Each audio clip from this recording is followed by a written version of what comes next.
안녕하세요. おはようございます。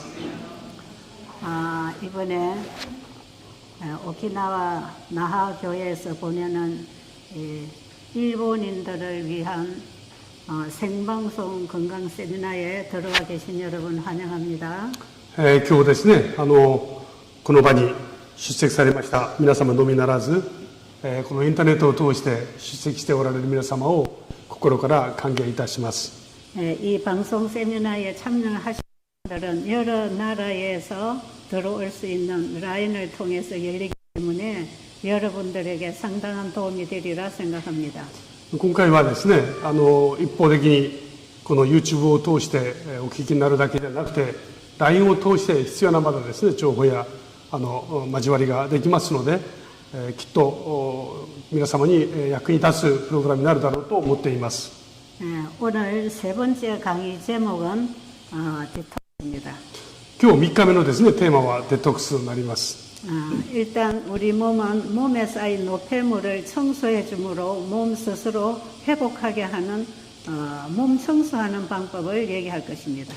まずですね、私たちの体の中にはですね、必要のないものも溜まっていきますので、それをきれいにする方法についてお伝えいたします。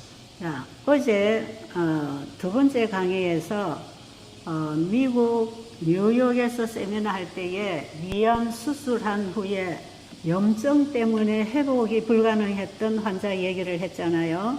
昨日皆様にですね、アメリカで胃がんのために手術をされた方のご紹介をいたしました。 어제 제가 잠깐 빠뜨린 한 말씀을 전해드리겠습니다. 昨日ですね、申し上げることを忘れておりますので、そのことをお伝えしますと、 그분이 왜 피 속에 그렇게 염증이 많았느냐 하면요.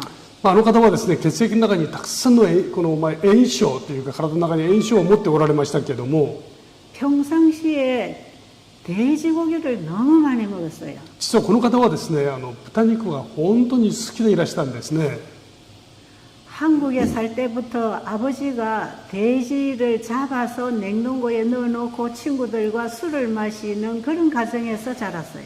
この方はですね、韓国で生活される時から、そのお父様がですね、冷蔵庫の中にいつも豚肉を入れておいて、そしてお客さんが来るともうそれをいつも焼いて食べるというような、そういうことを小さい時から見ていました。 그래서 이 사람은 어려서 자라면서부터 돼지고기를 많이 먹은 사람이에요. ですから当然小さい時から豚肉がですね、大好きな環境にあったんですね。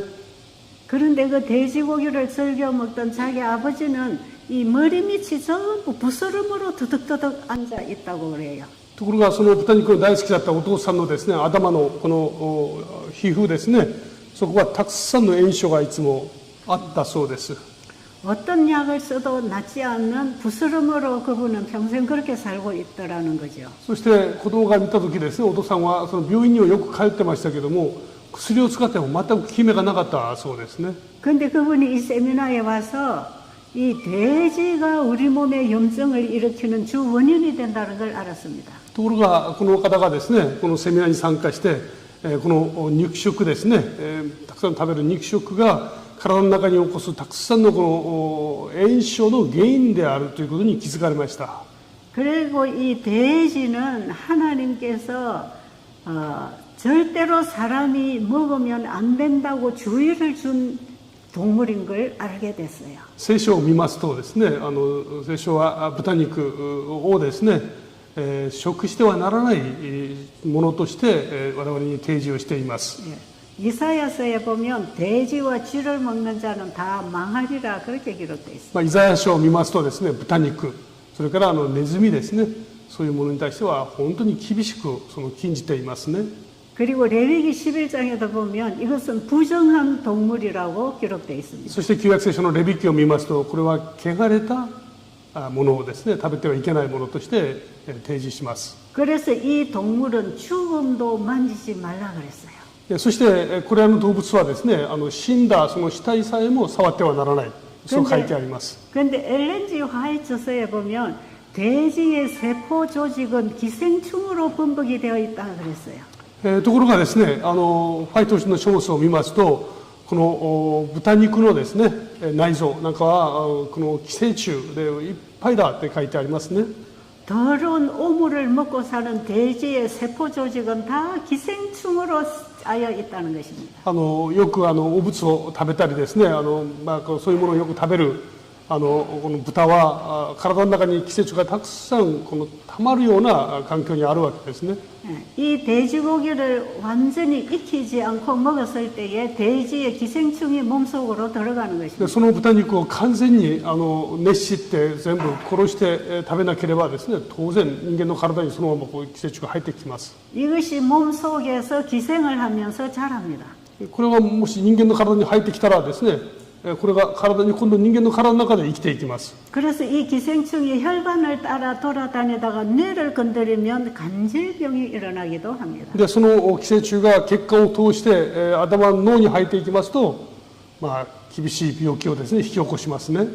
저는 그래서 간질 증상을 일으키는 환자를 만나게 됐어요. でまさにそういう患者をですね、脳で障害を起こした患者さんにお会いしたことがあります。 그런데 이분이 금식을 하는 동안에 몸 안에 있는 이런 나쁜 충이 죽어서 빠져나옵니다. でこの方々が断食をしますとですね、体の中にあります寄生虫が死んでそして出てきます。 이분이 금식을 하면서 변기에 뭔가 대변을 봤는데 이런 죽은 기생충이 쏙 빠졌어요. でこの方が断食をしている最中でトイレに行って便をした時ですね、体の中にあった寄生虫が死んでいっぱい出てきたんですね。 그래서 저는 이 기생충이 뭔지를 알고 싶어서 이걸 제가 꼬집어 내놓고 가정 백과사전에 기생충이라는 기록을 가지고 연결을 해봤어요. で私はですねこの方の体の中から出てきた寄生虫がどういうものなのかを知りたかったので、それを取ってですね開いてそこから出して、そしてその専門の書籍を開いて確認をいたしました。 그게 갈고리 천충이라 그래요. 名前がよくわかりませんけども、そういう種類のですね虫が寄生虫がいました。 이 충이 돼지에 많이 있다는 と 것입니다. ころがこの寄生虫はですね豚の中にはたくさんいるということがわかります。 그것을 우리가 고기를 잘못 먹을 때 이 충이 몸 안에 들어가서 이렇게 많이 기생을 했다는 거예요. でこういう寄生虫がですね卵も含めてですけども、肉を食べた時に私たちの体の中に非常に入りやすい環境になりますね。 그래서 이 사람의 간질 증상은 이 기생충이 돌아다니면서 뇌를 건드려서 그래요. でその時私がお会いした患者さんはですねこの寄生虫が体の中に入ってやがてそれが脳に入ってですねその障害を起こしたわけです。 저는 가정백과사전에서 이 사실을 발견하고 저를 찾아온 환자가 기생충에 의한 간질 증상이라는 걸 알게 됐어요. 私はこのことをですね、その辞書で詳細に勉強してですね、いったために、そういう患者が入ってきますとその症状を見てですね確認をすることができます。 그런데 이 사람은 물만 먹는 물금식을 한 일주일 이상 하는 동안에 이 충이 다 죽어서 빠져나왔어요. でこの患者さんはですね水だけを飲む断食を1週間続けました。でその間にこの寄生虫がですね死んでそして出てきたんですね体の外に。 그 이후에 간질 증상이 없어졌어요. でそして当然それともに症状もなくなりました。 그 아내를 우리 베델 수양원에 데리고 왔던 남편이 이 사실을 알고 너무 놀랐어요. で実はその方は女性でしたけども、その女性を連れてきた夫ですねご主人がそれを見て、本当に驚いたんですね。 이 성경에 기록된 하나님의 말씀은 너무 정확하다는 걸 발견하게 된 것입니다. ですから聖書に記録されていますその食べ物に対してちゃんと厳しく禁じているということはちゃんとした理由があるんですね。 그래서 이 부부가 그 이후에 하나님 믿는 백성이 되어서 지금 우리 재림교회에 열심히 봉사하는 집사 장로가 되어 있습니다. でそのご夫妻はですねそれを機に、私たちの教会の中でこの御事教えに忠実にですね教会でも奉仕しておられます。 여러분 우리가 교회를 다니면서 성경을 보지만 성경의 하나님의 말씀에 그 기록된 말씀을 우리는 예의주시하고 읽고 배워야 합니다. 私たちはクリスチャンとして教会に通いますね。そして聖書を読みます。しかし私たちはより真剣にですね聖書のその教えについて真剣に取り組みその知恵を大切にする必要がありますね。 우리가 먹고 마시는 것이 우리의 신앙과 무슨 관계가 있느냐고 말하는 사람들도 있지만 그렇지 않습니다. ある方はですね、信仰と食べ物は別物だと、それは違いますというふうに言う方もいらっしゃいます。 자, 그러면 어제 위암 수술한 그 환자가 어떻게 나았는지. 昨日ですね、アメリカで胃がんの手術をされた方がどのような経緯を持って癒されたのかをちょっと申し上げますね。 그는 와서 첫날부터 내내 하나님 말씀을 공부했습니다. その方は出席してですね、最初から聖書の言葉を弟子に読まれました。 그리고 하나님께서 창세기 1장에서 이 세상을 창조하시고 나를 창조했다는 걸 알게 됐습니다. そして創世記一章を通してですね、神様ご自身がこの天地をお作りになり、そして私をも作られたということに気づきました。 그리고 창세기 1장 26절로 28절까지를 공부를 하면서 짐승들은 사람이 먹을 음식으로 주지 않았다는 걸 알게 됐어요. そして創世記を読んでみますとですね、神様が動物をお作りになってますね。それはなんと食べ物として作られたんじゃなくて、私たちの良き友人として作られたということが分かりました。 근데 이분은 미국을 갈 때에 미국 가면 고기를 한없이 먹을 수 있다는 기대를 가지고 미국을 이민 갔다고 합니다. でこの方はですね、アメリカに、移民されたわけですけれども、アメリカに行けばもうお肉がお腹いっぱい食べられる、そういう期待もあってアメリカに行かれたんですね。 옛날에 한국이 어렵게 살 때 고기 먹기 쉽지 않았어요. 昔韓国はですね、貧しかったわけですから。 근데 미국 가면 마음대로 고기 먹을 수 있다. 우리 미국 가자. 그래서 갔다는. でアメリカはですね、豊かな国ですから、そこに行けば美味しいものが、お肉がいっぱい食べられるだろうという期待を持ってアメリカに行きました。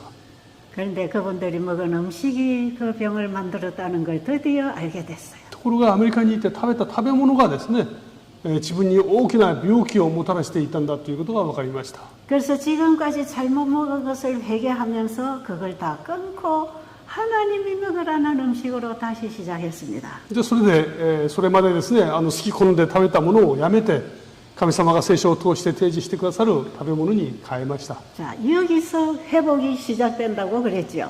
ここから回復が始まるんですね。 하나님 말씀 히브리서 4장 2절과 3절을 보겠습니다. ヘブル人の手紙ですね、4章の言葉をちょっとお読みしたいと思います。ヘブル書の4章のですね、4장 12절이죠. 4장 2절 3절. 4장 2절 3절.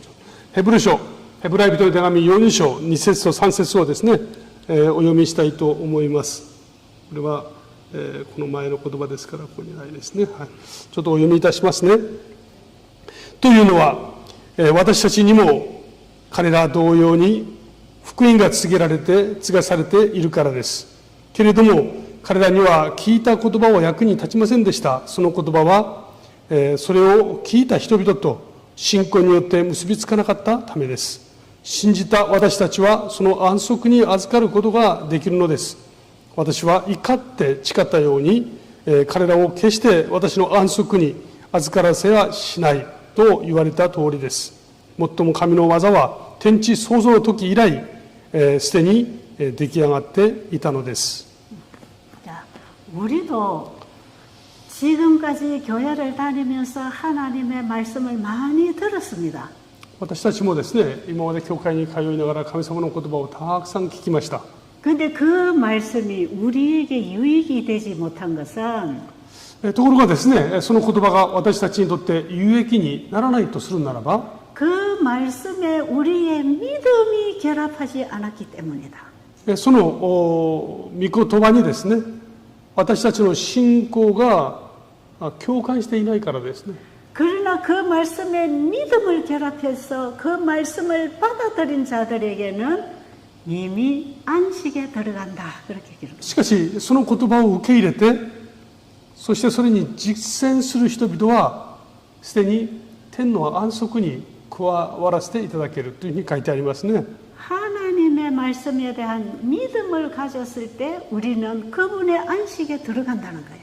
神様の御言葉にこの信仰を持って答えていくときに、神様の安息に加えていただける。 자, 하나님의 안식에 들어간다는 것은 그분이 우리에게 쉼을 주시는 것은 바로 회복을 주는 것을 의미합니다.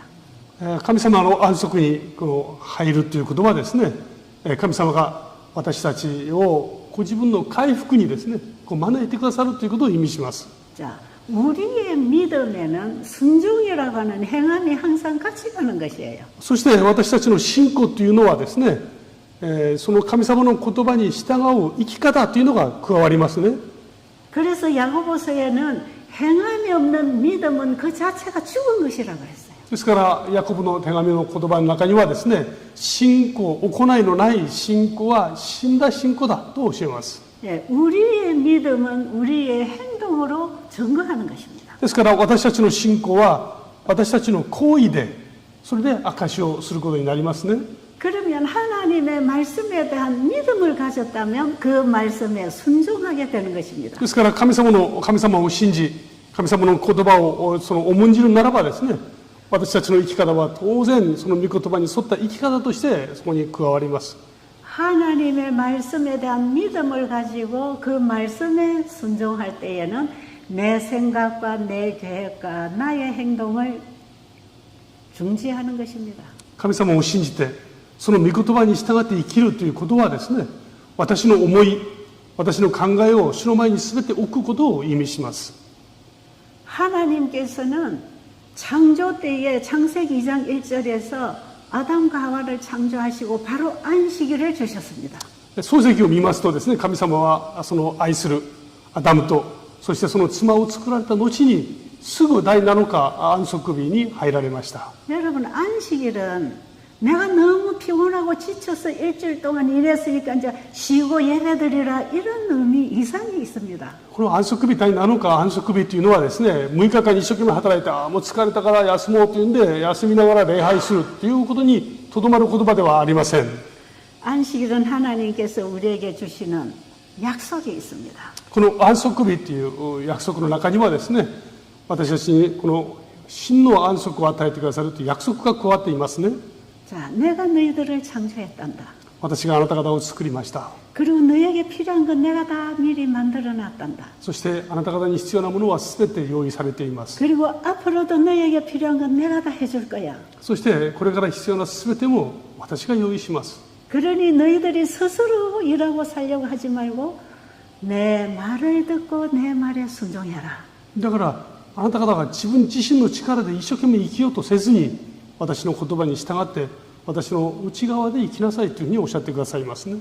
그러면 나에게 있는 영생이 너와 연결되어 나와 함께 영원히 살 수 있단다. そうすれば私の中にある永遠の命があなたのものであり、あなたは私のこの恵みの中で生きることができます。 그 약속의 창조주가 우리 피조물과 맺은 언약입니다. その約束こそですね、私たちを作られた神様が私たちと共に結ばれた約束なんですね。 그런데 아담 하와가 그 하나님의 약속을 깨고 지 스스로 뭔가를 먹어서 잘 되려고 노력했던 것이 선악과를 먹은 거예요. ところがその結局ですね、このアダムとその妻は自分の力で生きようとした結果ですね、善悪の木の実を食べ神様の外に出てしまったんですね。 그러나 아담 하와는 사탄의 유혹을 받아서 그런 죄를 저질렀기 때문에 하나님께서는 다시 은혜의 기회를 주셨습니다. アダム自身、アダムとその妻はですね、サタンの誘惑によって罪に陥ってしまいました。だからこそ神様はもう一度ですね、彼らにやり直す、回復することのできる機会をくださったんですね。 그래서 죄인이 다시 살 수 있도록 예수 그리스도를 보내주시고 그분 안에서 우리가 다시 하나님에 대한 믿음으로 순종의 생활을 살도록 기회를 주신 것이에요. ですから神様はアダムとその妻、全人類がですね、もう一度やり直すことのできる機会を与えてくださいました。その代価としてイエス・キリストを与えてくださったんですね。 여러분이 가지고 있는 그 성경의 모든 하나님 말씀은 예수 그리스도를 우리에게 보내주셨으므로 우리에게 허락된 축복들입니다. この聖書に記録されていますすべての内容は、神様がイエス・キリストという方を私たちにくださったことによってですね、得られるすべての祝福が記録されています。 에덴 동산에서 인간이 자기 스스로 살려고 안 하고 하나님을 믿고 그 말씀에 따랐더라면 영원히 살았을 것이지만 アダムがですね、エデン園で神様の言葉に逆らわず、その言葉に服従して生きたならばですね、最初のその恵みはずっと永遠に続いていたはずです。 예, 죄로 인해서 병들고 불행하고 죽어가는 인간들에게 이 안식일은 회복의 약속을 가지고 우리에게 와 있습니다. しかし罪の結果、私たちはあらゆる病や苦しみ、重荷を背負ってですね、生きなければなりません。そこで神様はこのイエス・キリストを通して私たちをもう一度安息の場に招いてくださろうとしていますね。 하나님께서는 말씀을 통해서 우리에게 복음 기별을 주십니다. この御言葉を通して良き知らせですね、希望のメッセージをくださいます。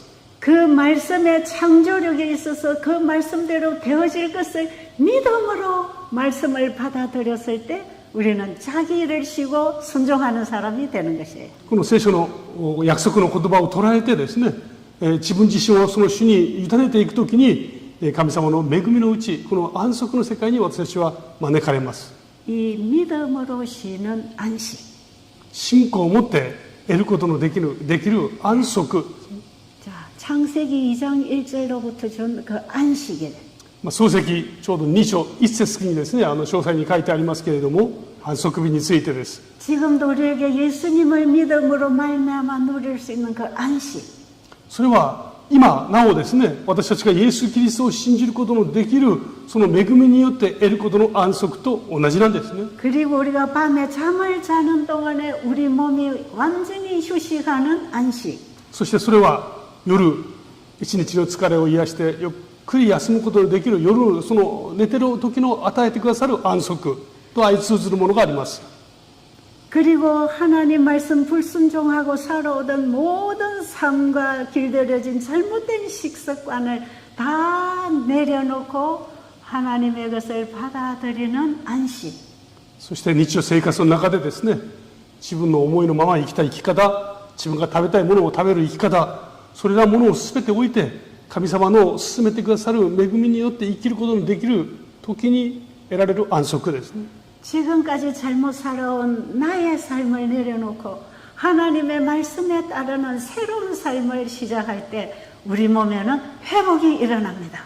今まで自分が生きたいように生きてたその生き方をやめてですね、神様が招いてくださいますその御言葉によって生きる時に得ることのできる安息ですね。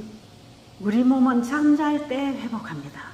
そして私たちは体は寝ている時に回復していきます。 그리고 우리 입에 음식이 들어가지 않은 금식을 통해서 몸이 회복합니다. そして、この食べるものを断つ時ですね、断食をすることを通して体はまだ休んで回復していきます。 우리 인체는 휴식을 통해서 회복하고 재생하고 복구합니다. 私たちの体は休むことを通して、このなお癒されですね、そして回復に向かいますね。 내 몸을 병들게 하던 잘못된 생활 습관을 내려놓고 하나님 주신 말씀에 따라 다시 시작할 때 우리 몸은 회복합니다. 私たち自分たちが生きたいように生きているこの結果、病を招いてしまいます。それを置いて神様の言葉に従っていくとき、この回復を与えてくださるんですね。 자, 내가 알아서 먹고 내가 알아서 살아가는 이 삶을 통해서 우리 몸에는 많은 쓰레기들이 쌓여 있습니다. 私たちは自分が食べたいように食べ、生きたいように生きる、そのことを通して体の中に必要のないものですね、そういうものが蓄積されていきます。 자, 영적으로, 정신적으로, 육체적으로 우리 인체 기관에 많은 노폐물들이 들어와서 순환계를 막아버리고 있습니다. これは霊的にも同じです。心の中もそうですね。食べ物もそうです。必要のないもの、いろんなものをたくさん体の中に加えることによって私たちの体のこの循環機能が壊れてしまいます。 이 혈관, 피가 불결하고 혈관이 막히면 이 혈관성 질환이 일어나지요. 我々の体がですね、いろんなものが詰まってしまうと、いろんなものが詰まると、この血管に障害を起こします。 피가 끈적끈적하고 혈관이 막혀서 혈액 순환이 안 되면 모든 인체 기관의 생명력을 잃어버립니다. この血管の中に流れる血液ですね、これがドローッとしていきますと、これがきれいな循環ができませんので、体の各部分の機能がその機能を失っていきます。 그래서 고혈압이나 뇌경색이나 중풍이 일어날 수도 있습니다. 高血圧とかですね、脳梗塞、あるいは、中風ですね、いろんな症状が起き得ます。 그리고 심장 혈관이 막혀서 심장 협심증이나 심근경색이 생겨날 수도 있습니다. そしてこの心臓にもですね、大きな負担が起きますね。その心筋梗塞やですね、心不全、そういったものが起こりやすいです。 예, 주로 당뇨병, 합병증 환자들은 이 혈관이 막혀서 어떤 기관에 혈액 순환이 안 될 때 일어나는 합병증입니다. この糖尿病の患者さんたちですね、この方々は、この血液が循環が悪くて、体の各部分にですね、その深刻な後遺症を残していきますね。 우리 인체기관의 생명의 흐름에 길이 되는 길이 막힐 때에 문제가 생기죠. 私たちの体の中にもたくさんの道があるわけです。それらの道が詰まってしまいますと、それぞれの器官が壊れていきますね。 그런데 막혀있는 순환기를 뚫어주고 불결한 피를 맑게 해주는 방법이 금식하고 쉬는 것입니다. ところがその詰まった血管や、壊れた環境をですね、こう直していくその方法が第一に断食なんですね。 이것이 우리 몸에 쌓여있는 노폐물을 대청소하는 디톡스하는 방법입니다. これが私たちの体の中に溜まっていますこの老廃物ですね、それを大掃除する方法なんですね。 자, 그러면 이렇게 할 때 우리 몸 안에서 어떤 현상이 일어나는지 좀 말씀드릴게요. でそのような方法を取りますと、どのような変化が体の中で起こるのかについて申し上げます。 자, 우리 첫 강의에서 마지막에 하루 일과표를 올려드렸습니다. 私がですね、最初の講義の中で、その一日をどう過ごすべきかという日課表をですね、お伝えいたしました。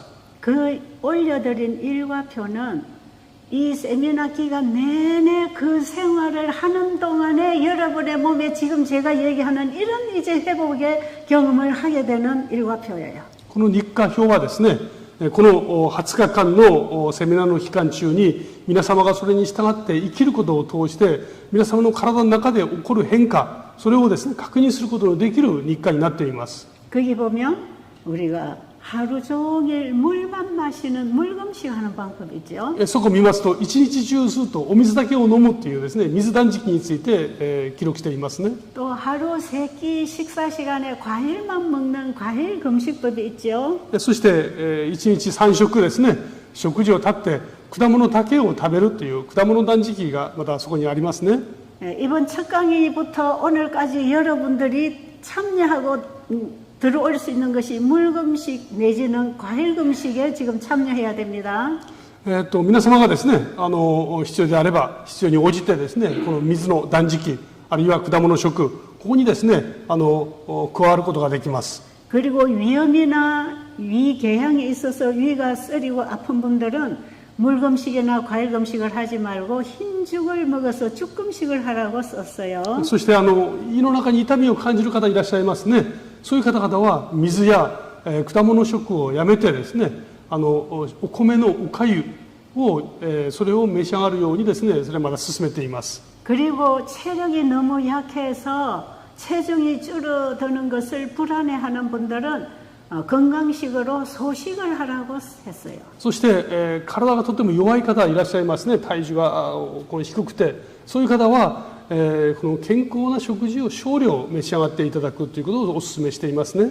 여러분이 이 세미나를 통해서 정말 건강과 신앙에 도움을 받기를 원한다면 잘 듣고 순종해야 합니다. もし皆様がですねこの健康セミナーの期間中に健康を必ず取り戻したい、あるいは健康を手に入れたいと思われるならばですね、この皆様にお勧めした通りにちゃんと実行される必要があります。 이 세미나에 들어와서 아무리 좋은 강의를 들어도 여러분이 실천 안 하면 여러분에게는 아무런 도움이 오지 않습니다. この講義を聞いていい話を聞いてですね心から感動してもそのお勧められた通りに皆様が実践しないならばですね何の役にも立ちません。 자, 이렇게 음식을 제한하는 것은 하루 이틀 내지는 한 일주일 짧은 기간에 해주는 것이에요. この食事に対する制限というのはですね、1日2日3日あるいは1週間こう短い期間のうちに行うものです。그 다음부터는 이제 우리 몸을 깨끗하고 회복시켜주는 깨끗한 음식을 먹는 식사법을 가르쳐 드릴 겁니다. そしてそれが終わりましたら、今度はですね、このきれいになった体にふさわしい食事の仕方についてもお伝えいたします。 자, 그러면 첫날부터 오늘 3일째까지 이제 금식이나 과일식이나 하고 따라오는 분들의 몸에 어떤 변화가 일어나는지 말씀드릴게요. そしたらですね、これからはこの進められた通りに、水断食あるいは果物断食ですねをされる方の体の中にどういう変化が起こるのかについて申し上げます。 네, 우리 몸은 쉴 때에 몸에 일어난 문제를 해결합니다. 私たちの体はですね、休むときに、この体を回復するための過程がありますね。 그래서 하나님 앞에 내 몸을 창조하신 그분 앞에 내 몸과 마음을 온전히 드리고 쉬어야 합니다. この私たちが休むと言っても単純に休むだけではなくて、私を作ってくださった神様に自分自身をお委ねする。そして主の中で、神様の中で休むということを意味します。 그때에 우리 몸 안에서는 강력한 살아나는 생체 작용이 일어납니다. その時に私たちの体の中で力強い強力なですね、この蘇ってくる回復する力が生まれてきます。 하나님께서는 인간을 창조하기 전에 우리에게 죄가 들어올 것을 대비해서 미리 구원을 준비하시고 창조하셨어요. 神様は私たちをお作りになるときにですね、もし罪を犯すならば罪によって滅びるのではなくて、回復することのできる力をもですね、体の中にもうすでに備えてくださっているんです。 마찬가지로 우리 몸을 창조하실 때에 우리 몸 안에도 사고와 병에 대한 대비책으로 우리 몸이 스스로 치료할 수 있는 대책을 세웠어요. 同じくですね、私たちの体も例えば病気になったり怪我をしたりした時に、体自身がその病気に打ち勝ったり回復することのできる力を私たちの体の中にも入れてくださっていますね。 그래서 하나님은 죄에 대한 대책도 세우시고 병에 대한 대책도 다 세워놓으셨어요. つまりこの罪に対する対策も持っておられましたし、この病に対する対策も持っておられました。 그래서 우리가 죄에 대한 대책을 세워놓으신 그 복음을 따라 어떻게 구원받는가는 앞으로 말씀드릴게요. これからですね、神様が私たちをこの罪から完全に救ってくださる神様の対策、これをいかに完全に受け取るかということについてはですね、まだ後日申し上げます。 그런데 오늘은 우리 몸에 병이 생겼을 때에 어떻게 그분이 우리 몸을 치료하시는가 하는 그 치료법을 주셨습니다. 今日はですね、私たちが病にかかった時にいかにしてその病を克服することができるかというこの大事なその方法もですね、合わせてくださっていますことを確認いたしたいと思います。 그런데 이 구원의 복음과 치료의 복음은 이미 창조 때부터 안식일을 통해서 우리에게 약속해 주셨다는 것입니다. ところがこの救いの道、あるいはこの回復の道というのはですね、この神様が天地創造の後安息日を設けられたあの時からですね、すでに完全に備えられていました。 지금까지 잘못 살아온 모든 생활 습관을 내려놓고 이제 하나님 앞에 내가 쉬고 아버지가 일하게 하실 때 놀라운 회복이 일어납니다. 今まで自分が生きたいように生きる、つまり誤った生き方をやめてですね、神様が教えてくださる生き方に自分を委ねていくときに、神様ご自身が驚くべき方法を持って働いてくださるということを体験できますね。 우리 몸은 휴식을 통해서 회복하는 생체 작용에 의해서 몸에 쌓여있는 노폐물을 다 밀어냅니다. 私たちの体は休むときに、ゆっくり休ませるときに、この休む時間を通して体の中に必要のないものを一生懸命力強く外に追い出していきます。 이 치료 원리에 대해서 어저께 여러분 단톡방에는 제가 글을 다 올려드렸습니다. この休むということがどのようなメリットがあるのかですね、体の中にどのような実は働きをするのかということについては、昨日 LINE グループを通して皆様にですね、情報をもうすでにお送りしています。 그래서 제가 계속 강의하는 내용을 더 잘 이해하려면 그 단톡방에 올라가는 글들을 잘 읽어줘야 됩니다. ですからこの時間ですね、皆様がこのセミナーを通して、より良いものをこうしっかりと捉えたいと思われるならばですね、LINE グループを通して皆様に提供していますその情報をしっかり読んでいただく必要がありますね。 피가 불결해지고 우리 인체 세포가 변질이 일어나고 인체의 기능이 약해지는 것은 노폐물 때문입니다. 私たちの血液が、汚れてしまうとか、体に老廃物がその疲れやすいとかですね、機能がうんと落ちるというのは老廃物がたくさんたまるからなんです。 스트레스 받고 과로하고 과식하고 살아가는 동안에 우리의 몸에는 많은 노폐물이 쌓입니다. 日常生活の中でストレスを受けたり、過労、疲れたりですね、そしてたくさん過食をしたりすることによって、私たちの体の中にはいろんな老廃物がいっぱい溜まっていきます。 우리 몸은 항상 들어오는 물질을 받아서 몸이 필요한 걸 사용하고 나머지는 청소를 하면서 항상 우리 몸 상태를 유지를 시켜줍니다. 私たちの体はですね、食べ物を通して栄養を得て、そしていらないものはこの排泄する、そういうプロセスを通して元気を得ていきますね、エネルギーを得ます。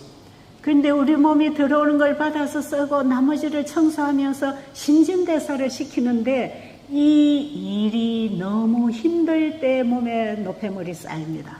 実はこの食べ物が入ってきてですね、エネルギーを得て老廃物を処理するわけですけども、実はこの働きがこの過労、その働きがこの大きな負担になっていくときに体には病気になっていきます。 들어오는 물질을 쓰고 내보내는 이 일보다 더 많은 양들이 들어올 때에 몸속에 다 처리를 못한 노폐물이 쌓입니다. この入ったものを栄養として取って処理しなければなりませんけども、この処理する能力をはるかに超えたものがどんどん入ってきますと、体は処理しきれません。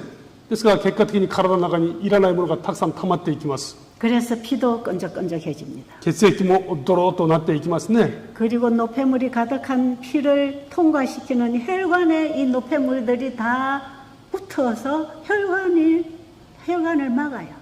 で、このこれらのものをですね、栄養を循環させるべき血管の中にこの老廃物が溜まってしまって血管も詰まっていきます。 그리고 불결한 피들을 세포에다 풀어줄 때 거기 노폐물들이 많이 같이 따라 들어갑니다.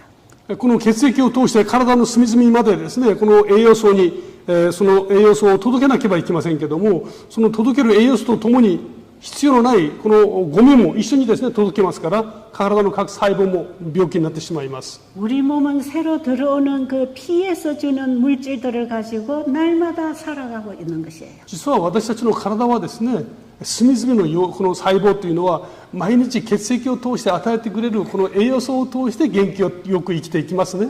근데 이런 노폐물이 혈관벽에도 쌓이고 우리 세포나 각 기관에 이런 노폐물이 꽉 쌓이게 되면 기계가 힘을 잃어버리죠. ところがこの老廃物、いらないものが血管の中にもたまり、そして体のその細胞にも一生懸命届けられるとですね、体の全体の機能が落ちていきますね。機械が壊れてしまうのと同じです。 그래서 우리 인체를 이루고 있는 세포가 변질이 일어나든지 각 기관이 기능이 약해지든지 순환이 안 되든지 하는 것은 다 노폐물 때문입니다. ですから体が疲れ切るとかですね、体の各部分が機能しないとか、著しくですね、この疲れに弱くなっていくというのは、みんな実はこの老廃物がその原因の一つですね。 몸에 쌓여있는 노폐물을 청소할 수 있는 세제는 아무것도 없습니다. 体の中に溜まっている老廃物を処理する洗剤みたいなものは、洗剤のようなものはありません。 우리 마음에 쌓여있는 죄의 노폐물은 예수님의 보혈의 피를 의지해서 회개하면 깨끗해집니다. 私たちの心の中にも罪がいっぱい溜まっています。それを本当にキリストの前で心から悔い改めれば、イエス様がそれをですね、雪よりも白くきれいにしてくださいます。 그런데 우리 몸에 쌓여있는 이 노폐물들은 지금까지 먹고 마시던 일을 다 회개하고 멈출 때 하나님이 청소하십니다. ところが私たちのこの体の中に溜まっていた老廃物ですね、それはそれまで食べていたものを全て止めて、神様の前にこの原点に立ち返るべく心を委ねるときにですね、神様ご自身がこの回復を働きをしてくださいます。 여러분 피를 깨끗하게 하고 우리 몸에 쌓여있는 노폐물을 청소하기 위해서 더 좋은 약을 찾아 구하지 말고 오늘 가르쳐드리는 이 방법을 하세요. 私たちはついですね、体のその老廃物がたまりますと、さらにいい薬を得られないかといって薬を求めますけれども、それをやめてこの方法を捉えるべきです。 하나님 앞에 금식하는 것입니다. 神様の前にあってですね、食を断つ断食をすることです。 하나님 앞에 드리는 참된 금식 기도를 해야 합니다. 神様の前でですね、捧げる真の断食の祈りを捧げるべきですね。 이 참된 금식은 우리의 지성과 감성과 의지를 아버지 앞에 온전히 내려놓는 것입니다. 私たちのこの捧げる誠の断食の祈りはですね、自分の思いや考えや生き方を全て神様の前に置くことを意味します。 그때에 우리가 잘못 알고 잘못 살아오면서 쌓아놓은 노폐물은 하나님이 청소하십니다. その時に私たちが誤った生き方をして溜まっていたさまざまなものをですね、老廃物を神様ご自身がきれいに掃除してくださいます。 이것을 세상 사람들은 의학적으로 자연치유력이라고 합니다. これをですね、世の中の人々は医学的にですね、自然治癒の力とこう言いますね。 하나님을 잘 모르는 사람들은 이걸 우리 몸 안에서 일어나는 강한 자연치유력이라고 합니다. 神様を知らない人々はですね、それは我々が体の中で起こる、自然にこの治る力だというふうに、理解します。 그런데 우리가 성경을 보고 성경의 의학을 공부를 하면 하나님이 주시는 걸 받기 위하여 자기 것을 내려놓을 때 하나님이 치료하십니다. ところが私たちが聖書を通して発見するのはですね、その誤った生活をやめて、自分自身を神様の前に素直に委ねていくときに神様が癒してくださるということがはっきり分かります。 이것을 천연치유라 합니다. これをですね、天然、つまり天から来た癒しの力と言います。 그래서 이 세상과 나를 창조하신 하나님이 지금도 나를 살리고 계신다는 이 사실을 알면 이걸 천연치유라고 이해하는 거예요. ですが最初神様が天地をお作りになりました。それと同じように今もなお私たちのためにですね、この癒しの力を持って新しく作ってくださるんですね。 여러분이 설거지를 하거나 빨래를 해서 하수구로 물을 내려 보내잖아요. 皆様が家でですね、皿洗いをされたり、あるいは洗濯物をして、その出てきた水をですね、下水を通して流しますね。 청소하고 설거지한 더러운 물을 하수구로 계속 내려보내는 동안에 하수구 관에 노폐물이 쌓이잖아요. でその洗濯したり皿洗いしたものをですね、汚れたものをこの下水道に流していきますとパイプの中が汚れていきますね。 이 노폐물이 쌓이다 1년, 20년, 30년 가다 보면 이게 점점 좁아져서 막히는 수가 있어요. そしてそうしているうちにこのパイプはですね、10年使い20年使い長く使っているうちにこのパイプが詰まってしまうことがあります。 때로는 약을 넣어서 막힌 걸 뚫어낼 수는 있지만 그 관에 쌓여있는 모든 노폐물을 다 청소할 수는 없어요. 時にはですね、このパイプの詰まりを直すために薬を使ったり、ちょっと掃除をしたりすることがありますけども、完全にきれいにすることはできません。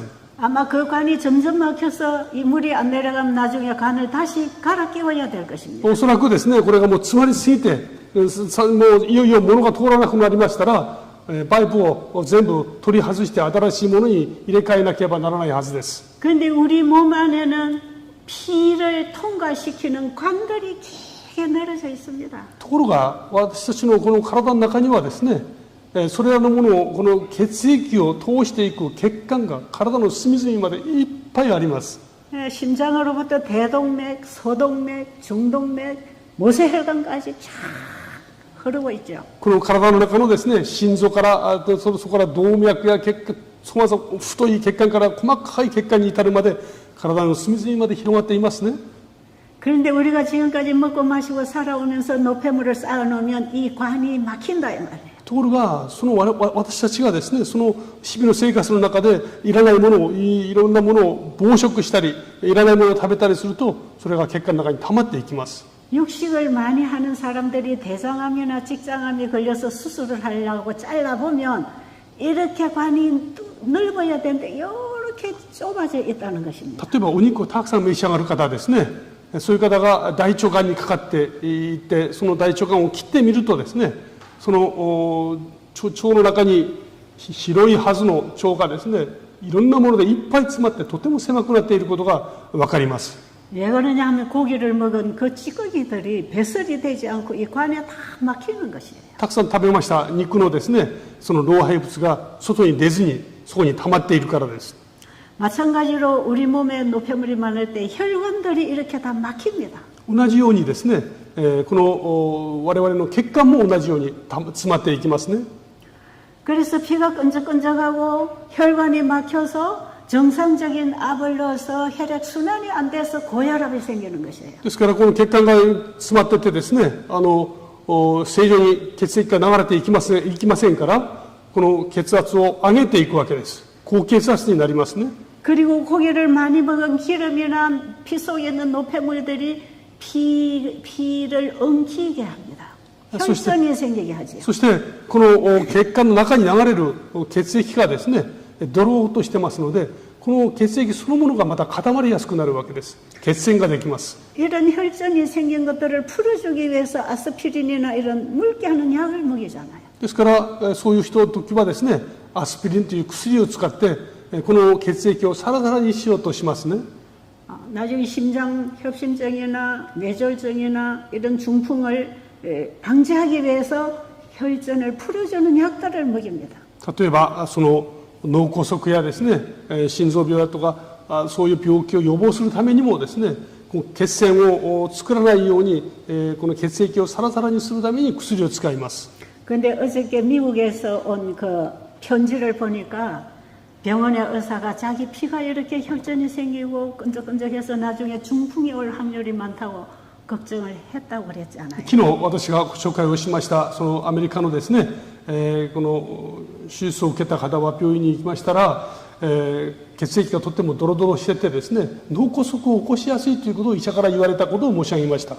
그런데 이 과일식과 물을 마시고 건강식을 하고 2주 만에 병원에 가서 피검사하니까 전체가 깨끗하고 수치가 정상이라 그랬잖아요. ところがこの方が2週間ですね、断食をされて果物食をして、そして2週間後に病院に行って検査をしましたら数値が全部正常であったということを申し上げました。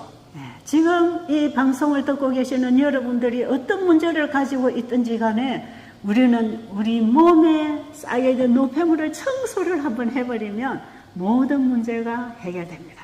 この今ですね、セミナーを聞いておられる方々、中には問題を抱えておられる方もいらっしゃるでしょう。皆様がどのような問題を抱えていようともですね、まず体の中に溜まっている老廃物を掃除する、この方法を選択してみるべきですね。 세포에 쌓여있는 노폐물이나 혈관벽에 붙어있는 이런 노폐물들을 청소해내는 방법이 우리 몸을 쉬게 하는 것이라. この血管あるいは細胞の中にですね、溜まっていますこの老廃物を全部きれいに掃除する、これが体を休ませる一つとっても重要な方法なんですね。 지금까지 먹던 약이나 먹던 음식을 끊어버리고 하나님 주시는 깨끗한 공기와 햇빛과 물과 깨끗한 과일을 먹어주는 것입니다. 今まで食べていたものを全て止めてですね、神様がくださるその良き食事、それからこの太陽の光、良き環境の中で体を休ませるんですね。 하나님이 창세기 1장에서 인간을 위하여 창조해 주신 이 물질 속에는 하나님의 창조의 생명, 치유의 생명이 함께 역사합니다. 創世記1章29節を見ますと、神様がですね、人間のために作ってくださいましたその食べ物ですね、それを食べることを通してこの神様の癒しの力が働きます。 그렇기 때문에 이렇게 하고 있는 동안에 우리 몸에서는 살아나는 회복하는 그 회복력에 의해서 노폐물들을 다 밀어냅니다. そのことを、その働きを通してですね、この生きた力が私たちのこの体の中に溜まっていますいらないものをですね、押し出していきますね。 피부에 부스럼이 났을 때에 금식을 해주면 더 이상 염증이 생기지 않고 밑에서 새살이 차 올라오면서 염증을 말려서 떨어져 나가게 하지요. この皮膚に炎症ができた場合です。断食をしますと、この炎症はそれ以上悪くなりません。その下から新しい皮膚が出てきてですね、やがてこの炎症を剥がしてくれるわけです。 몸에 부스럼이 많이 나고 염증이 많이 생기는 사람들은 이 금식이나 과일식을 하고 있는 동안에 염증이 더 이상 생기지 않을 뿐 아니라 염증세포를 파괴해서 밀어냅니다. この皮膚のですね、炎症やいろんな問題を抱えている方々は断食をしていきますと、その間にその炎症はですね、それ以上悪くなりません。そして下から新しい皮膚が出てきて、炎症を乾かしてですね、剥がしてくれます。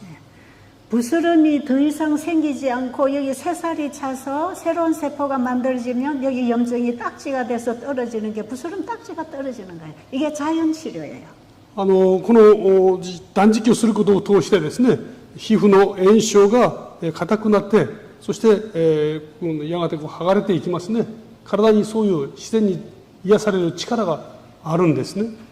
하나님께서 우리 몸에 생긴 문제를 구석구석 찾아서 대수리를 하는 동안에 나는 하나님께 온전히 맡기고 쉬어야 합니다.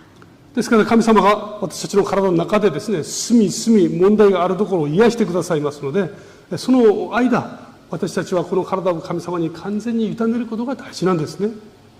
암 환자가 의사에게 수술을 받으려면 마취제를 받아서 잠을 자고 완전히 쉴 때 의사가 암세포를 잘 잘라낼 수 있는 것하고 똑같은 이치입니다. 皆さんはがん細胞の手術を受けるときに、私たちは医者に完全に自分の体を委ねますね。するとこのその薬を打ってですね、そして、医者は必要な手術を完全に行うことができます。それと同じ理論になりますね。神様に完全に委ねるんです。 그래서 환자가 암 수술을 받으러 병원에 가서 마취제 맞고 한숨 푹 자고 일어나면 수술이 끝난 것이에요. 患者にとってはですね、病院に行って麻酔剤を打って、そしてぐっすり寝てるうちにいらないものが全部取られるわけです。それと同じですね。 그런데 하나님께 내 모든 문제를 맡기고 내 병을 맡기고 가만히 쉴 때 하나님은 하나님이 주신 것들을 통해서 계속 우리를 수술하십니다. 実は私たちが神様に完全に信頼して委ねていくときに、そしてゆっくり安息するときですね、神様は必要な手術を、この処置をですね、私たちの体の中で一生懸命してくださいます。 하나님께서 우리에게 안식하라고 주시니 안식일의 복음 속에는요, 영과 혼과 몸의 회복이 약속되어 있습니다.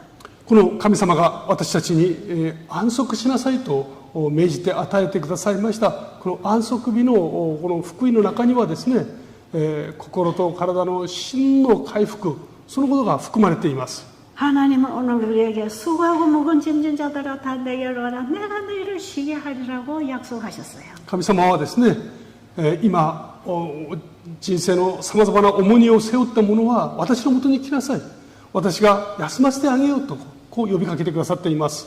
그 약속을 믿음으로 받고 자기 문제를 하나님 앞에 내려놓을 때부터 회복이 일어납니다. 神様のその呼びかけ、約束を信じて自分自身を神様に委ねてですね、で休むときにその回復が実現していきますね。 이렇게 해서 건강 회복한 얘기가 성경에도 많이 있고 제가 그동안에 경험한 환자 중에도 많이 있어요. このようにして実際に癒された出来事が聖書の中にもたくさん記録されていますね。私もその伝道の現場でですね、多くの方々に出会いました。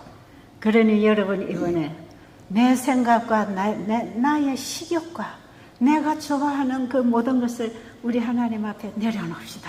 ですから皆様はですね、今まで私が好きで取っていたものをやっていたこと、そして私の食欲ですね、そういうものも全て神様の前に置いて、神様を信頼して置いてみてください。 사망과 질병을 끌어온 나의 삶을 주님께 온전히 드리고 나는 쉬자 이 말이에요. 私が今までその招いていた病とですね、苦しみ、そして死、それら全体を神様の前に全て委ねてですね、その代わりにゆっくり安息しましょう、休みましょうということです。 지금 여러분들이 지고 있는 짐이 뭡니까? 皆さんは今どのような重荷を背負っておられますか？ 그 문제가 무엇입니까? どのような問題を抱えておられますでしょうか？ 그것이 인간관계입니까? 그것이 죄 문제입니까? 그것이 질병 문제입니까? 뭡니까? それはその人間関係でしょうか、あるいは心のその罪の問題でしょうか、あるいはその他のいろんな問題でしょうか、どういう問題を抱えておられるでしょうか。 하나님께서는 그 무거운 짐을 다 내게 와서 내려놔라. 神様はその重荷を持って私のところに置きなさいとおっしゃいます。 내가 너를 회복시켜 줄게. 私があなたを必ず回復させます。 시편 46편 10절의 말씀을 보겠습니다. 詩編の46編のですね、10節の言葉を見たいと思います。 읽어보시죠. そこにありますね。ちょっとお読みしますね。詩編の46編のですね、46編。詩編46編。 46편 10절. 詩編の46編の10節の言葉をお読みしますね。地の果てまで戦いを断ち、弓を砕き、槍を折り、盾を焼き払われる。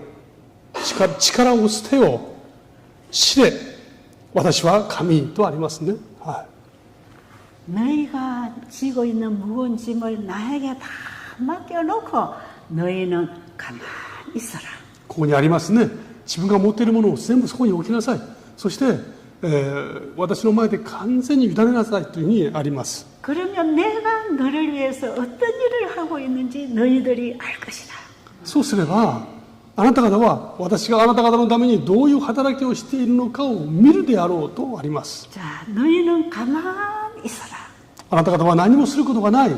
네가 아무것도 하려고 하지 마라. 何かをしようと思わなくてもいい。 너는 한다는 게 다 망치는 거야. あなた方が何かをしようとすること自体が、これが過ちの 여기 始まりです。 너희는 가만히 있어라고 하는 이 말씀은요, 쉬, 이런 뜻입니다. ここにですね、聖書の中に何もしなくてもいいという言葉はですね、まさにシーという意味です。 가만히 있어, 가만히 있어. 何もしなくていいです。 그리고 내가 어떻게 일하는지 봐라.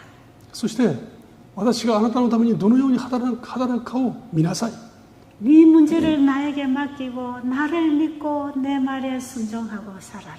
あなたの問題を私に委ねて、そして私を信頼して生きなさい。 이제는 네 스스로 살려고 하는 건 내려놓고 나를 믿고 내 말에 순종만 해라. そして自分の力で生きようとするのをやめて、私の言葉を信頼して、そして生きなさい。 그게 안식입니다. それが安息ですね。 오늘날 안식일을 이렇게 회복하는 거예요. 今日私たちが安息日を回復する必要がありますね。 예수님이- このような方法でです。 예수님이 안식일에 많은 일을 하셨는데 자기 일을 쉬고 아버지의 일을 하셨잖아요. イエス様はですね、安息日たくさんの働きをされました。実はこのご自分の働きをされたのではなく、父なる神様の働きをされたんです。 그래서 예수님을 통해서 이루어진 모든 일은 아버지가 하신 일이다. イエス様がこの地上でなされたすべての働きはですね、まさに天の父なる神様の御胸を行っただけなんですね。 그래서 예수님은 자기 영광을 위해서 자기를 한 게 아니라 아버지의 영광을 위하여 아버지의 일을 증거했다 이 말이에요. ご自分の栄光のために働いたのではなくて、自分を無にして父なる神様の働きをされたんですね。 예수님은 나는 마음이 온유하고 겸손하니 나의 멍에를 메고 내게 배우라고 하십니다. イエス様は、私は柔和で謙遜なものである。私のこの重荷を背負って私に従いなさいと教えます。 내 일을 아버지께 맡기고 아버지께서 내 일을 어떻게 하시는지를 보라 이 말이에요. 私の重荷を主に委ねてですね、主がどのように働いてくださるかを見なさいとおっしゃいます。 우리는 오늘의 당한 일을 가지고 염려하지 말고 하나님이 일을 어떻게 해결하시는지 보자 이 말이에요. この私たちの重荷を持って悩むのではなくですね、神様に委ねて、その私たちの生活の現場で主が働いているその御業を見よう。 저는 이 하나님을 알게 됐어요. 私はこの神様に出会いました。 그래서 저는 내일 일을 위해서 염려하지 않습니다. ですから私はですね、明日のことで悩むことはしません。 지금까지 주님이 나와 함께 하신 그 경험을 통해서 나는 오늘도 내일을 염려하지 않고 살게 됐습니다. で今まで私が経験したさまざまな神様の恵みのうちにですね、今日、明日のことを悩む必要がないという知恵をいただきました。 우리는 나의 일을 아버지께 맡겼을 때 아버지가 일을 어떻게 처리하셨는가를 사람들에게 증거하여 하나님을 알게 할 것입니다. 私たちはこの私たちの生活の中で神様がどのように働いてくださるかを通してですね、今も生きておられる神様を証し知ることができます。 예수님이 아버지를 증거하신 것처럼 우리도 그 증인이 될 수 있습니다. イエス様が父なる神様を証しされたようにですね、私たちもそのように証人となることができます。 이것이 창조주에게 영광을 돌리는 일이 될 것입니다. このことが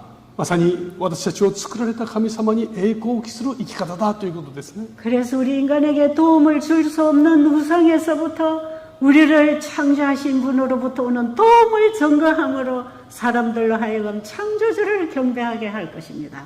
人間が作りましたその神々はですね、我々にとって実際に何の役にも立ちません。誠の創造主である神様を私たちはいよいよですね紹介することができますね。 계시록 14장의 첫째 천사가 하늘과 땅과 바다와 물들의 근원을 만드신 하나님을 경배하라고 외치는 그 경배가 일어나도록 하는 것이 이 복음입니다. この黙示録の14章ですね、6節を見ますと、天と地と海と水の源を作られた方を礼拝せよと叫びます。まさにその叫びこそがですね、私たちが体験するその神様を信じるように紹介するその働きなんですね。 그 창조의 하나님에 대한 경외심으로 그분을 두려워하면서 그분에게 순종하게 되기를 바랍니다. この全てを作られた神様の前で主を恐れ、その言葉に従って生きるその信仰、これが大切なんですね。 그런데 여러분이 내 모든 걸 주님께 맡기고 지금 영과 혼과 몸이 참된 금식에 들어갈 때 우리 몸과 마음에 어떤 변화가 일어난지 여러분이 증거할 것입니다. 私たちがこの神様を恐れ、その神様に委ねて、そして主の前に全て置いてですね、その断食に入っていくときに、私たちの体の中で神様がどのように働いてくださるかを私たち自身、皆様自身が証しするようになります。 하나님의 말씀은 지금도 창조력을 가지고 일하고 계신다는 거 아십시오. 神様の御言葉はですね、今もなお創造の力を持って働いておられるということを皆様知るべきですね。 이렇게 해서 치료되는 얘기들이요. 지금 이제 번역해서 이거 인쇄해야 된다고 하는 그 책에도 여러 사람의 간증들이 올라가 있어요. このようなですね、働きを記録した今、印刷しようとする本ですね、あの中にもたくさん記録されています。 아마 지금 단톡방에 들어와 계시는 분들은 오늘도 올라간 그 피부병 간증을 보았을 것입니다. 今日ですね、LINE グループを皆様にですね、この皮膚病の患者が癒されたという証、それをご覧になったと思います。 현대의학을 총동원을 해도 치료받지 못했던 이 지독한 피부병이 성서의학의 하나님의 치료를 받고 나은 간증이 거기에 올라가 있습니다. そこを見ますと、現代医学ですね、あらゆる方法を通しても癒されなかったあの方法がとても単純な神様の方法によって癒されたという、そういう証がですね、記録されています。 여러분, 제가 한 41년 동안 이 하나님의 의학을 가지고 영혼들을 도와줬을 때에 그 영혼들이 얼마나 회복하고 살아났는지 하는 이 얘기는 다 쓸 수가 없어요. 私が40年余りですね、この病の中にかかって方々に神様の方法、この聖書の医学を通して、皆様が回復されたという証ですね。これは数え切ることができません。 그런데 그 좋으신 우리 하나님을 몰라서 고생하는 사람들에게 이걸 가르쳐 줘야 되는 게 나의 의무가 됐어요. ところがこの単純で何とも素晴らしい神様の方法をですね、知らない人が多いことでしょう。それをお伝えすることが今の私の生きがいとなっています。 여러분, 제발 부탁합니다. 皆さんを心から申し上げます。 지금까지 시작을 못하신 분은 오늘부터라도 시작해 보세요. 今までですね、なかなか始めることができなかった方々はですね、今日からでも始めてください。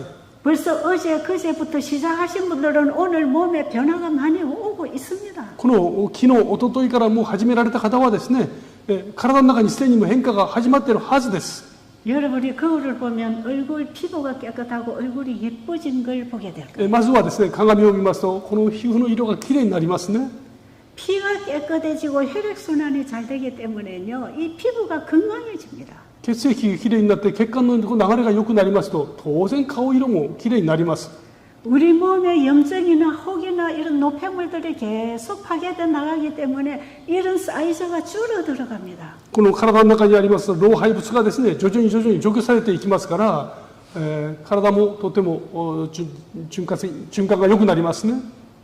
그 다음에 혈압은 정상적으로 조절이 됩니다. 結果この血圧も徐々にですね、元あるべき数値に戻っていきます。 그리고 당뇨 환자들은 저혈당이 위험하기 때문에 과일 금식으로 들어가야 돼요. そして糖尿病の患者の方々はですね、低血糖がちょっと怖いですね。ですから果物断食から始められたらいいです。 과일로만 먹을 때에 고혈당이 올라가지 않습니다. この果物だけを食べますとですね、その血糖で高血糖、この血糖が上がっていくことはありません。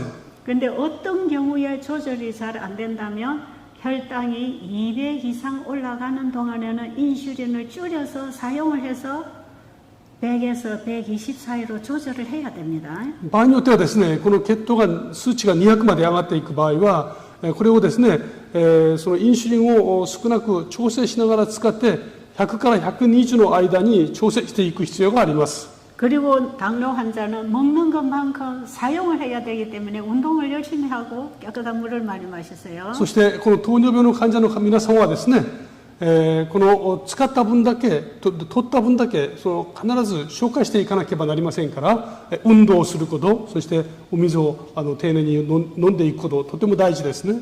그리고 혈액순환 관계를 도와주는 혈전약이나 혈압약은 먹지 않아도 괜찮습니다. そして、この血液の循環を良くするための薬ですね、そういうのは飲まなくても大丈夫です。 자, 이렇게 몸을 휴식하는 동안에 우리 인체 기관에 문제가 되어 있는 부분은 전부 자연 치료가 일어납니다. このようにですね、この食事を変えてしていくときに、体の中にあった今までいろんな問題があったものは徐々に良くなっていきます。 의사가 검사해서 찾아낼 수 없는 병까지도 다 치료가 됩니다.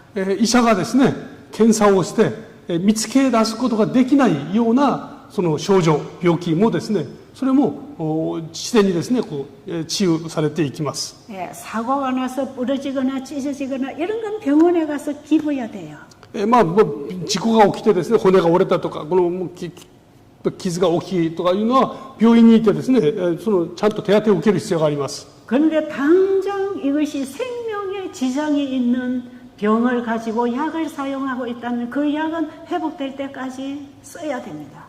もしですね、この命を維持するための大切な薬を使っておられるならばですね、それはその危険な症状をちゃんと抑えていくために薬は使い続ける必要があります。 그런데 우리가 가지고 있는 대부분의 병은 그 병을 치료하는 약이 아니고 인체 기관이 할 수 없는 것을 약이 와서 대신하고 있기 때문에 그건 치료가 되는 게 아닙니다.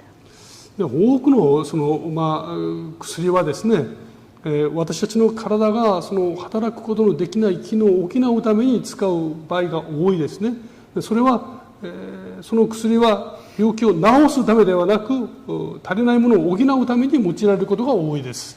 그래서 여러분이 당장 끊으면 생명에 지장이 있는 약이라면 서서히 끊지만 그 외의 약들은 사용하지 않고도 약이 할 수 있는 이상의 자연 치료가 몸에서 일어납니다. ですからこの命をですね、維持するために取っている薬は、これは使い続ける必要があります。しかし多くの場合ですね、取っている多くの場合は、私たちが薬をやめても薬の効果以上の働きをですね、この断食を通して働いてくれますので大丈夫です。 우리 인체 기관은 필요에 의해서 일을 하기 때문에 약물이 들어오면 일을 잘 안 합니다. 実は私たちの体はですね、必要に応じて働きます。ですから薬が入ってきますと、その働きを体はしなくなりますね。 그래서 이런 경우에 약물을 자꾸 사용하면 자연 치료가 느려집니다. ですからそういう時にこの薬をしょっちゅう使いますと、この体の回復のスピードがと遅くなってしまいます。 자, 이렇게 몸에서 구석구석 치료가 되는 동안에 호전 반응이라는 게 일어납니다. で、実はこのような薬を使っているうちにですね、良くなるための反応というのが体の中から生まれます。 그래서 두통이 올 수도 있고 몸살이 날 수도 있고 계속 잠이 오고 피곤할 수도 있습니다. でその症状がありますけれども、良くなるための症状というのが頭が痛くなるとかですね、体が疲れやすいとか、よく寝たくなるとか眠たくなるとか、そういう症状が起きることがあります。 예, 평소에 피로가 많이 쌓이도록 살아온 사람은 잠이 계속 올 때 계속 잠을 잘 주세요. この普段ですね、とっても疲れた生活をする方々は、この断食をしますととても眠くなることがあります。 하루든 이틀이든 푹 잠을 자버렸어요. そういう方々ですね、1日2日でもいいからぐっすり寝ることが大事です。 그러게 되면 회복이 일어납니다. とても早く回復が進められます。 이제 여기에서 이런 경우에 어떻게 회복되는가 앞으로 해드릴 얘기가 많으니까 오늘은 여기서 시간이 다 まあ、 되었습니다. もう今日はですね、時間が、来ましたので、回復のこのプロセスについてもですね、今後皆様にお伝えしていきます。 감사합니다. 今日はこれで終わりにいたしますね。ありがとうございます。ありがとうございました。それではですね、一言お祈りをして、終わりにいたします。主なる神様、今出席をしておられる方々の中には健康の方々もいらっしゃれば、心からいろんな相談をしたい方々もたくさんいらっしゃることと思います。神様、どうか今回のこの機会を通して神様ご自身が働いてくださって、本当に心も体も健康になられる体験をお一人お一人が確実にすることができますように導きくださるとともに、何よりも私たちに大きな恵みを与えてくださる神様と個人的に人格的によく出会うことのできる機会としてくださいますようにお祈りいたします。あなた様の大きな恵みにお委ねいたします。お一人お一人の上に主の癒しと恵みの御手が注がれますように、イエス様の皆によってお祈りいたします。アーメン。ありがとうございました。お疲れ様でした。